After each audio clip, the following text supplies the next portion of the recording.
ఏం తమ్ముళ్ళు హుషారుగా ఉన్నారా? చాలా జోరుగా ఉన్నారు. హుషారైతే నేను చూస్తున్నా మీలో. గన్నవరం వచ్చినప్పటి నుంచి చూస్తున్నా. నేడు గన్నవరం గర్జించింది. ఇది గోదావరి గర్జన. ప్రభుత్వ వ్యతిరేకతకు అడ్డం పట్టి స్పందన. ఈరోజు మిత్రుడు, మీ అందరి అభిమాన నాయకుడు, పవర్ స్టార్ ప్రజానాయకుడు పవన్ కళ్యాణ్ గారు. ఇంకో పక్క అమలాపురం పార్లమెంట్ అభ్యర్థిగా పోటీ చేస్తున్నటువంటి బాలయోగి కుమారుడు హరీష్ గారు. గన్నవరం జనసేన అభ్యర్థి, ఎన్డీఏ అభ్యర్థి అయినటువంటి సత్యనారాయణ గారు. తమ్ముళ్ళు, మిమ్మల్ని చూస్తే అనిపించింది ఎన్నికలు లాంఛనమే, మనమే గెలుస్తున్నాం. మన ఆడబిడ్డల స్పందన చూశాను. వీర వనితలైతే ఎప్పుడెప్పుడు పోలింగ్ వస్తుందా, గాజు గ్లాసుకు ఓటేసి, గట్టిగా ఓటేసి, తద్వారా జగన్మోహన్ రెడ్డి గుండెల్లోకి పంపించాలని మీరు చూస్తున్నారు. ఇంకో పక్క హరీష్ తెలుగుదేశం సైకిల్ గుర్తుకు ఓటేసి ఇద్దరు కలిసి రాష్ట్ర అభివృద్ధికి సహకరించే విధంగా ముందుకు పొమ్మని మిమ్మల్ని కోరుతున్నాం. ఒక ఛాన్స్ నమ్మి మీరందరూ కూడా ఓట్లేశారు. ఈరోజు మిమ్మల్ని చూస్తున్నాను. మీలో ఒక బాధ, ఆవేదన, ఆక్రందన, అభద్రతాభావం ఉంది. నేను పవన్ కళ్యాణ్ గారు ఇక్కడికి వచ్చింది మీకు ఒక భరోసా ఇవ్వడానికి వచ్చాం. మీ జీవితాల్లో వెలుగులు నింపాలని వచ్చాం. ఇది తప్పకుండా సాధిస్తామని చెప్పి నేను మీ అందరికీ విజ్ఞప్తి చేస్తున్నా. సిద్ధం అంటున్న వాళ్ళకి మర్చిపోలేని యుద్ధం ఇద్దామని మిత్రుడు పవన్ కళ్యాణ్ గారు చెప్పారు. దానికి మీరు సిద్ధమా తమ్ముళ్ళు, ఆడబిడ్డలను మిమ్మల్ని అడుగుతున్నా. ఈరోజే నాకు చిరకాల మిత్రుడు బాలయోగి గారు, కోనసీమకు వన్య తెచ్చిన వ్యక్తి బాలయోగి. అవునా కాదా అని మిమ్మల్ని అడుగుతున్నా. ఒక సాధారణ కుటుంబంలో పుట్టి అసాధారణ ప్రతిభతో దేశంలోనే స్పీకర్ పదవికి వన్నె తెచ్చిన వ్యక్తి బాలయోగి. బాలయోగి చనిపోయారు కానీ ఆయన మీ గుండెల్లో శాశ్వతంగా ఉంటాడు. అది కోనసీమకు ఆయన చేసిన అభివృద్ధి. అది ఒకసారి మీరు ఆలోచిస్తే బాలయోగిని స్పీకర్గా చేసిన ఘనత కూడా తెలుగుదేశం పార్టీదని చెప్పి నేను మీకు తెలియజేస్తున్నా. ఈరోజే మహాత్మా జ్యోతిరావు పూలే జయంతి. ఈ నెలలో 3 మహానుభావులు పుట్టారు. మొన్నే అంబేద్కర్ గారి జయంతి జరుపుకున్నాం. మొన్నే జగజ్జీవన్ రామ్ గారి జయంతి జరుపుకున్నాం. ఈరోజు జ్యోతిరావు గారి పూలే జయంతి జరుపుకుంటున్నాం. మళ్ళీ ఈ నెల 14వ తారీఖున అంబేద్కర్ గారి జయంతి జరుపుకోబోతున్నాం. ఈ ముగ్గురి నాయకుల సాక్షిగా ఇక్కడ హామీ ఇస్తున్నాం. బడుగు బలహీన వర్గాలకు న్యాయం చేసే బాధ్యత మాదని మీ అందరికీ హామీ ఇస్తున్నాను. ఈరోజు ఒక్కసారి చూస్తే బీసీలకి ఒక డిక్లరేషన్ ఇచ్చాం. ఈ డిక్లరేషన్లో బీసీల తలరాత మారుతుంది. 50 సంవత్సరాలకే పెన్షన్ ఇచ్చే బాధ్యత మేము తీసుకుంటామని మీకు హామీ ఇస్తున్నా. సప్లైన్ ద్వారా సంవత్సరానికి 30,000, 5 సంవత్సరాల్లో 1,50,000 ఖర్చు పెట్టి బీసీలను ఆర్థికంగా పైకి తీసుకొచ్చే బాధ్యత మాది. ఇదే కాదు, స్థానిక సంస్థల్లో మళ్ళీ 34% రిజర్వేషన్లు తీసుకొస్తాం. చట్టసభల్లో బీసీల రిజర్వేషన్ల కోసం పోరాడతాం, న్యాయం చేపిస్తాం, తీర్మానం చేస్తాం, కేంద్రంలో సాధించే వరకు పోరాడతాం. చట్టబద్ధంగా కుల గణన చేస్తాం. బీసీల రక్షణ కోసం ప్రత్యేకమైన చట్టం తీసుకొస్తాం. ఆదరణ కోసం 5,000 కోట్లు ఖర్చు పెడతాం. చంద్రన్న బీమా 10 లక్షల రూపాయలు చేసే బాధ్యత మాదని మీ అందరికీ తెలియజేస్తున్నా. ఇలాంటి బీసీలకు న్యాయం చేసే బాధ్యత తీసుకుంటూనే ఈరోజు ఇంకొక పక్క మీరు చూస్తే రాష్ట్రంలో ఏం జరిగిందో ఒక్కసారి మీరు ఆలోచించుకోండి. ఇదొక కీలక సమయం. 5 సంవత్సరాల నరకానికి, సంక్షోభానికి, సమస్యలకి, కష్టాలకి ఈరోజు చెక్ పెట్టే రోజు అని చెప్పి కూడా నేను మీకు తెలియజేస్తున్నా. తమ్ముళ్ళు, నేను అడుగుతున్నా ఈ కొండ ఆడబిడ్డల్ని, 5 సంవత్సరాల పాలనలో మీ జీవితాల్లో మార్పు వచ్చిందా అని అడుగుతున్నా.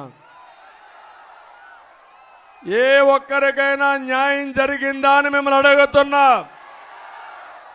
ఏ వర్గానికైనా న్యాయం జరిగిందా అని మిమ్మల్ని అడుగుతున్నా. ఏ కుటుంబానికైనా న్యాయం జరిగిందా అని మిమ్మల్ని అడుగుతున్నా. 14-19లో తెలుగుదేశం పార్టీ అధికారంలో ఉన్నప్పుడు ఎంత తమ్ముళ్ళు? కరెంటు ఛార్జీ 200 రూపాయలు కరెంటు ఛార్జీ ఈరోజు ఎంత అని అడుగుతున్నా. 2,000 అవునా కాదా? ఎవరి వల్ల అయింది? ఎవరి యొక్క ప్రమేయం? అంటే 200 రూపాయలు 2,000 చేసి నేను హామీలను నెరవేర్చాను. 99% హామీలు నెరవేర్చారని గొప్పలు చెప్పుకునే ప్రభుత్వం మీకు కావాలని అడుగుతున్నా. అంతేకాదు, 5 ఏళ్లలో పెట్రోల్ డీజిల్ ధరలు పెరిగాయా లేదా? ధరలు పెరిగాయా లేదా?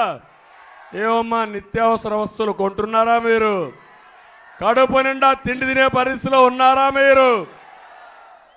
అన్నీ పెరిగిపోయినాయి. కడాన మీరు చూస్తే ఆర్టీసీ రేట్లు పెరిగాయా లేదా? పన్నులు పెరిగాయా లేదా? చెత్త మీద కూడా పన్నేసిన చెత్త ముఖ్యమంత్రి, దుర్మార్గుడు ఈ ముఖ్యమంత్రి. అంతేకాదు, ఈరోజు మీరు ఒకసారి చూస్తే విధ్వంస పాలన. తమ్ముళ్ళు, మా పిల్లలున్నారు ఇక్కడ. కోనసీమ అందాల సీమ, ఈ కోనసీమ. సినిమాలు ఏదైనా చూడాలంటే, అందాలు చూపించాలంటే మొట్టమొదటి చూపించేది మా పవన్ కళ్యాణ్ గారితో సహా అందరూ కూడా కోనసీమనే. ఇప్పుడు అంబేద్కర్ కోనసీమ. నేను ఒకటి అడుగుతున్నా ఈ కుండే వాళ్ళని, ఇక్కడ ఎవరన్నా చెడ్డ వ్యక్తులు ఉన్నారా తమ్ముళ్ళు అని మిమ్మల్ని అడుగుతున్నా. ఎవరైనా వస్తే మంచి నీళ్ళు ఇమ్మంటే కొబ్బరి నీళ్ళు ఇచ్చే మనస్తత్వం ఈ కోనసీమ వాసులది. ఎప్పుడో కాటన్ కట్టాడు ధవళేశ్వరం బ్యారేజ్, అవునా కాదా? ఇప్పుడు కూడా మీరు ఆరాధిస్తారు, అవునా కాదా? నేను అడుగుతున్నా, అలాంటి కోనసీమలో జమ్మూ అండ్ కాశ్మీర్ మారిగా ఇంటర్నెట్ బంద్ చేశారా లేదా అని మిమ్మల్ని అడుగుతున్నా. ఏం తమ్ముడు, ఏం జరిగింది ఈ జిల్లాలో? ఏంటి మీరు దుర్మార్గుల? ఎవరు పెట్టారు విరోధం? ప్రజల మధ్య విద్వేషాలు రెచ్చగొట్టినటువంటి దుర్మార్గుడు ఈ జగన్మోహన్ రెడ్డి, అవునా కాదా అని మిమ్మల్ని అడుగుతున్నా. అదే నా బాధ. ఒకప్పుడు ఈ కోనసీమ చూస్తే, గోదావరి జిల్లాలు చూస్తే పౌరుషంగా మాట్లాడడం కూడా తెలియని గోదావరి జిల్లాలో చిచ్చు పెట్టి చలిగాంచుకునే పరిస్థితిలో ఈ జగన్మోహన్ రెడ్డి ఉన్నాడు. నేను అడుగుతున్నా, ఇక్కడ తమ్ముళ్ళో మీకు ఉద్యోగాలు వచ్చాయని మిమ్మల్ని అడుగుతున్నా. డిఎస్సి పెట్టారా అని అడుగుతున్నా. జాబ్ క్యాలెండర్ ఇచ్చారని అడుగుతున్నా. ఒక్కడికైనా ఉద్యోగాలు వచ్చాయా? మళ్ళీ మీకు జాబులు రావాలంటే మా కూటమి రావాలి. అప్పుడే ఇక్కడుండే యువతకు ఉద్యోగాలు. అందుకే నిర్ణయం చేశాం, అధికారం వస్తానే మొదటి సంతకం మెగా డిఎస్సి పైనే పెడతాం. అది మా కమిట్మెంట్. అందుకే మీకు హామీ ఇస్తున్నా, మీ అందరికి ఉద్యోగాలు ఇచ్చే బాధ్యత మాదని మీ అందరికి హామీ ఇస్తున్నా. తమిళలో ఇక్కడే గోదావరి ఉంది, ఇసుక దొరుకుతా ఉందా మీకు? ఒకప్పుడు తెలుగుదేశం హయాంలో 1000 రూపాయల ట్రాక్టరు, ఇప్పుడు ఎంత తమ్ముళ్ళు? 5000, అవునా కాదా? 5000. ఎవడికి పోతుంది ఈ డబ్బులు? ఎవరు తినేస్తున్నారు ఈ డబ్బులు?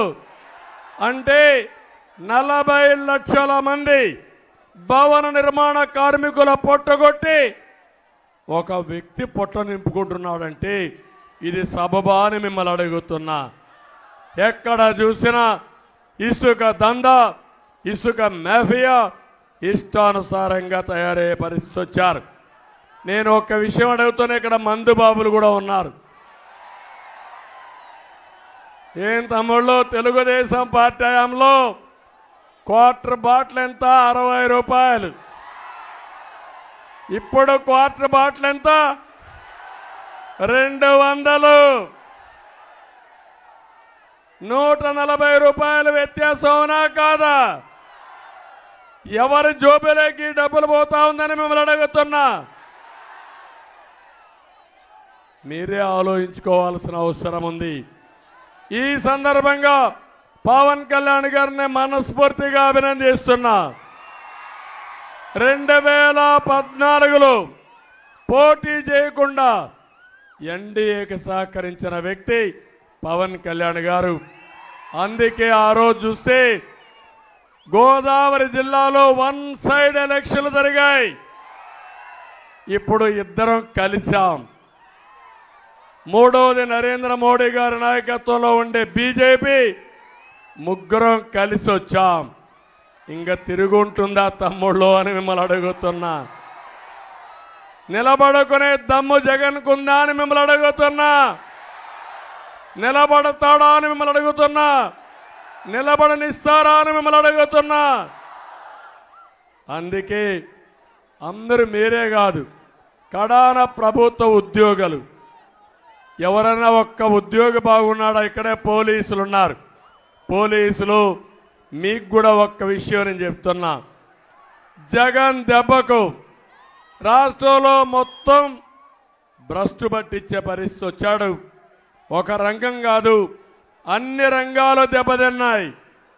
ఒకప్పుడు ప్రభుత్వ ఉద్యోగం అంటే భద్రత గ్యారంటీ, ఇప్పుడు ప్రభుత్వ ఉద్యోగం అంటే అభద్రత, జీవితానికి గ్యారంటీ లేని పరిస్థితి.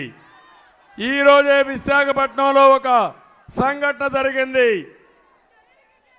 ఎస్పీఎస్ కానిస్టేబుల్గా ఉన్న శంకర్రావు, ఒక కానిస్టేబుల్, ఇతను తీవ్రమైన ఒత్తిళ్లతో, ఆర్థిక ఇబ్బందులతో తుపాకీ కాల్చుకొని చనిపోయే పరిస్థితికి వచ్చాడు.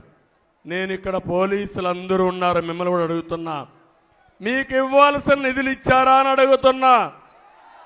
ఇంకో పక్క మీరు చూస్తే సరెండర్ లీవులు పెండింగ్ పెట్టాడు. డిఏ పెండింగ్ పెట్టాడు, టీఏ పెండింగ్ పెట్టాడు, పిఆర్సీ రావాల్సిన డబ్బులు ఇవ్వడం లేదు. కడాన ప్రావిడెంట్ ఫండ్ వాళ్ళ సొంత డబ్బుల్ని వాళ్ళకి ఇచ్చేది కూడా పెండింగ్ పెడితే ఆర్థిక ఇబ్బందుల్లో పడి శంకర్రావు ఏం చేయాలో దిక్కు తెలియకుండా తుపాకుంటే ఆ తుపాకీతో కాల్చుకొని చనిపోయాడంటే తమ్ముళ్ళు రేపు మన పరిస్థితి ఏంటో మళ్ళా దుర్మార్గులు వస్తే ఏమవుతుందో ఆలోచించమంటున్నా. నా ఆవేదన ఒకటే, మిమ్మల్ని అడుగుతున్నా ఇక్కడే వాళ్ళందరినీ, గన్నవరంలో గంజాయి ఉందా లేదా తమ్ముళ్ళు చెప్పండి, ఉందా లేదా? ఒక పక్క జే బ్రాండ్ మద్యం, ఇంకో పక్క ఆడబిడ్డలో మీరు గుర్తుపెట్టుకోవాలి గంజాయి, రెండోది డ్రగ్స్ అని పెట్టారు. ఏమైపోతుంది రాష్ట్రం? 14 ఏళ్ళు ముఖ్యమంత్రిగా పనిచేశాను. సినిమాల్లోనే కాకుండా సమాజంలో కూడా మంచిని కోరుకునే మంచి వ్యక్తి పవన్ కళ్యాణ్ గారు.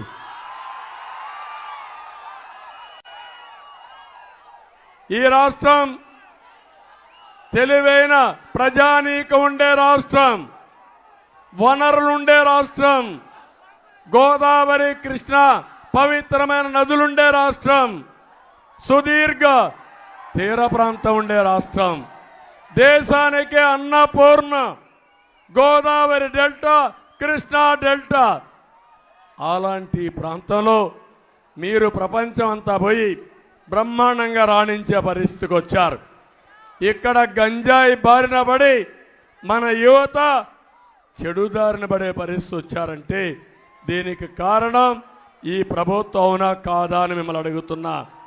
అందుకే మా ఆలోచన, మా బాధ మీకోసం ఆలోచిస్తున్నాం, రాష్ట్ర ప్రయోజనాల కోసం ఆలోచిస్తున్నాం.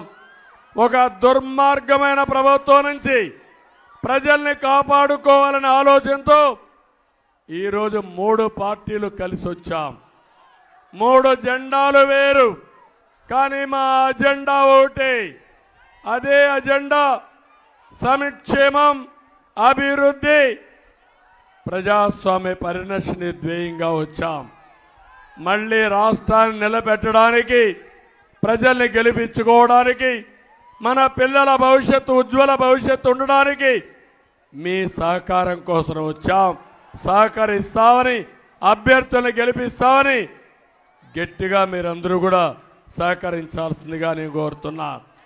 ఇక్కడ దళితులు ఉన్నారు. ఈ జిల్లా పేరే అంబేద్కర్ కోనసీమ జిల్లా. ఇక్కడ అభ్యర్థులు ఉన్నారు. ఒక అభ్యర్థి హరీష్ ఎంపీగా, ఇంకొక అభ్యర్థి సత్యనారాయణ ఎమ్మెల్యేగా. నేను అడుగుతున్నా, ఏ దళితుడికైనా న్యాయం జరిగిందా ఈ ప్రభుత్వాలను అడుగుతున్నా. మీరు చూడండి, 27 సంక్షేమ కార్యక్రమాల్ని రద్దు చేసిన ప్రభుత్వం ఈ ప్రభుత్వం.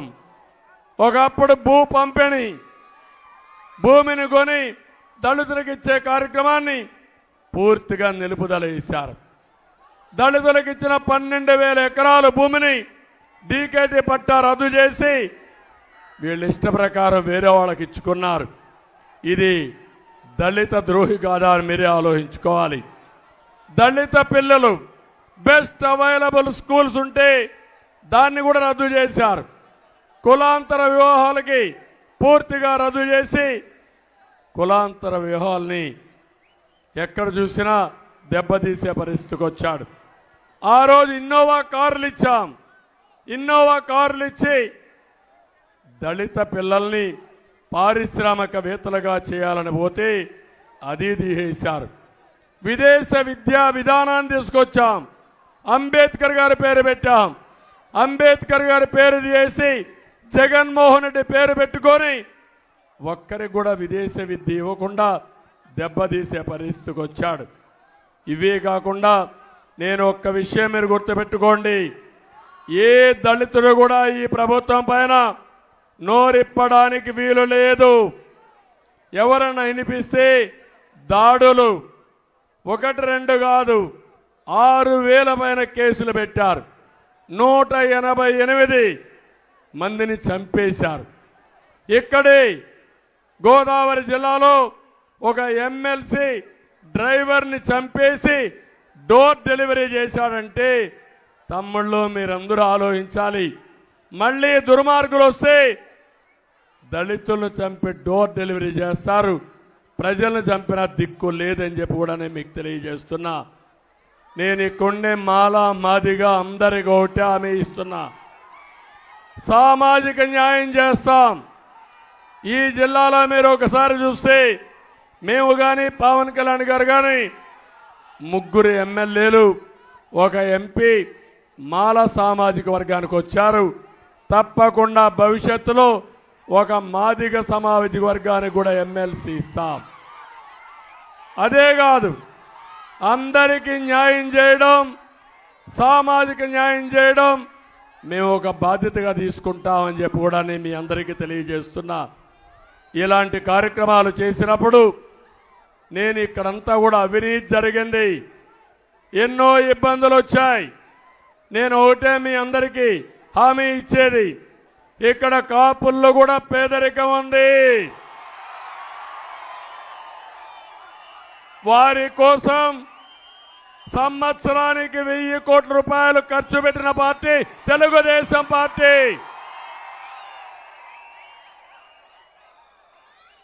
ఈ ముఖ్యమంత్రి మీకు హామీ ఇచ్చాడు, 2000 కోట్లు సంవత్సరం చొప్పున 10,000 కోట్ల రూపాయలు పెడతా అన్నాడు. తమ్ముళ్ళు 10 కోట్లు ఖర్చు పెట్టాడా అని మిమ్మల్ని అడుగుతున్నా. ఈ ముఖ్యమంత్రి ఒక తమాషా ఆడుతున్నాడు.